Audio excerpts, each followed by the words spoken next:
அம்மா, இந்த குரு பயிற்சி பூஜையில இந்த உலகத்தில் வாழும் அனைத்து வராகி பக்தர்களுக்கும் நான் துணையா இருப்பேன். ஒவ்வொரு வராகி பக்தருடைய குடும்பத்தினுடைய பிரச்சனையை நான் தீர்த்து வைப்பேன். ஒவ்வொரு குடும்பத்தில் இருக்கக்கூடிய பெண்கள் திருமணம் ஆனவங்களுக்கு தீர்க்க சுமங்கலி பாக்கியத்தை அமைத்துக் கொடுப்பேன்.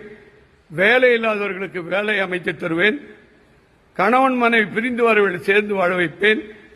புத்திர பாக்கியம் இல்லாதவர்களுக்கு குழந்தை பாக்கியத்தை அமைத்து தருவேன். திருமணமாகாத ஆண்கள் பெண்களுக்கு திருமணத்தை நடத்தி வைப்பேன். கோர்ட்டு கேஸ் வழக்கு உங்களுக்கு சாதகமாக அமைத்து தருவேன். எல்லாத்துக்கும் மேல யாரெல்லாம் என்னென்ன பிரச்சனையை வேண்டியிருக்கீங்களோ அத்தனை பிரச்சனை வெற்றியாக இப்போது மகா தீபார்த்தனை வராகி